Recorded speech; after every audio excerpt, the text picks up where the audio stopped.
Assalamualaikum warahmatullahi wabarakatuh. Thank you so much for the biggest opportunity that has been given to me. Today, I would like to present my final examination that is about psycholinguistic. So, what is psycholinguistic? Psycholinguistic, that means psychology of language, is the study of psychological and neurological factors that enable humans to acquire, use, comprehend, and produce language.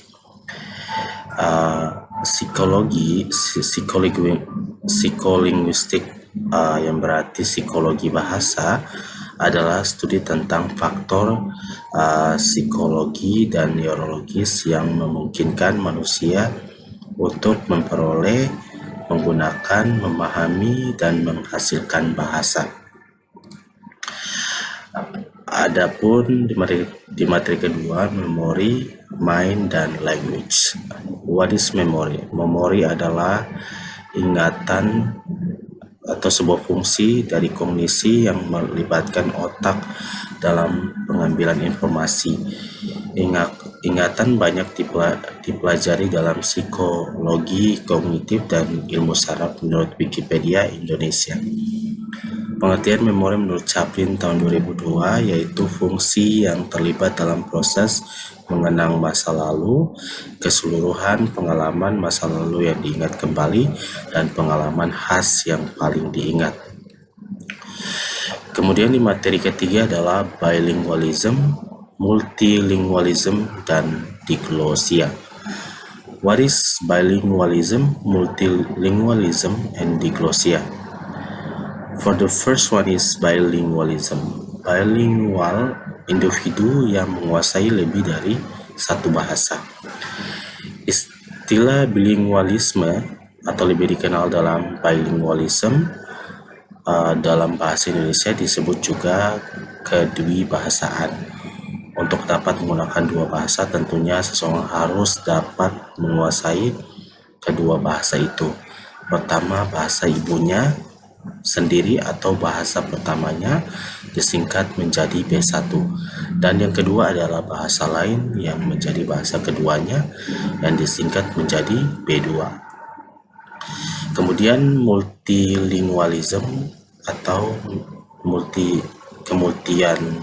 kemultibahasaan sering dianggap sama dengan istilah bilingualisme atau kedwibahasaan, yaitu istilah yang digunakan untuk menggambarkan keadaan penggunaan lebih dari satu bahasa oleh individu, kelompok atau masyarakat, baik regional, nasional, bangsa, maupun negara.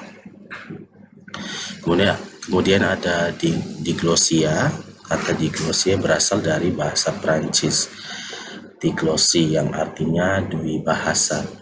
Diglosia adalah suatu situasi bahasa di mana terdapat pembagian fungsional atau variasi-variasi bahasa atau bahasa yang ada di masyarakat.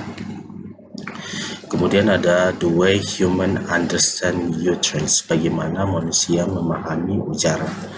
Terdapat dua macam komprehensi dalam ilmu psikolinguistik. Yang pertama adalah struktur batin dan struktur lahir. Suatu ujaran dapat dipahami dari urutan kata dalam ujaran atau ciri-ciri kata yang digunakan. Nah, struktur kalimat tidak hanya memiliki struktur lahir, tetapi struktur batin juga.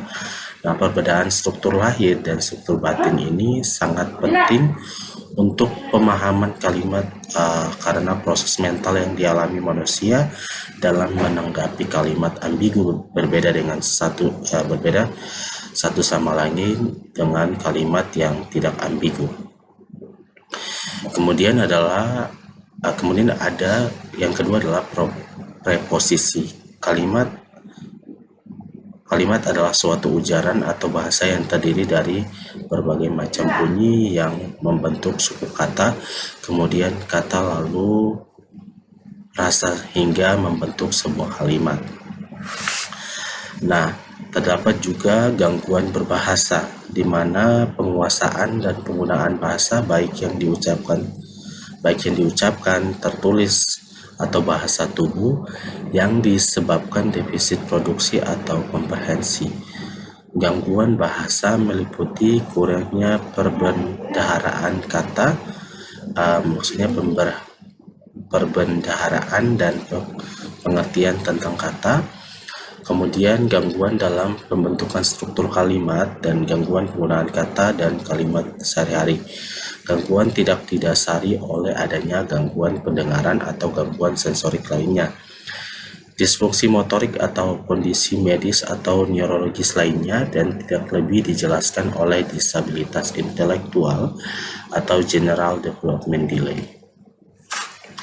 Kemudian ada mother tongue atau bahasa ibu atau bahasa pertama.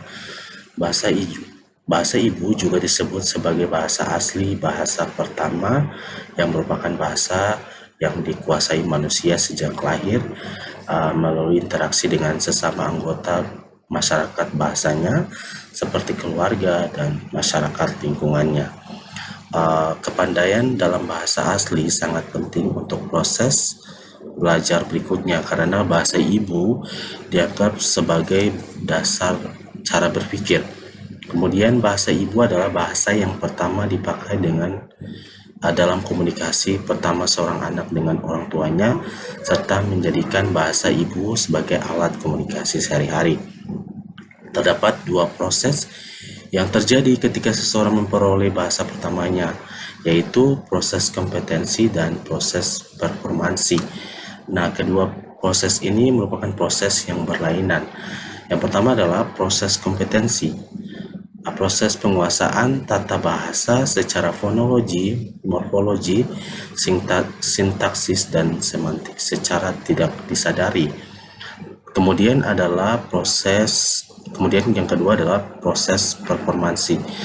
Adalah kemampuan anak menggunakan bahasa untuk berkomunikasi. Performansi terdiri dari dua proses, yaitu pemahaman dan proses penerbitan kalimat-kalimat. Proses pemahaman melibatkan kemampuan mengamati dan mempersepsi kalimat yang didengar, sedangkan proses penerbitan melibatkan kemampuan menghasilkan kalimat-kalimat sendiri. Sekian dari saya. Wassalamualaikum warahmatullahi wabarakatuh.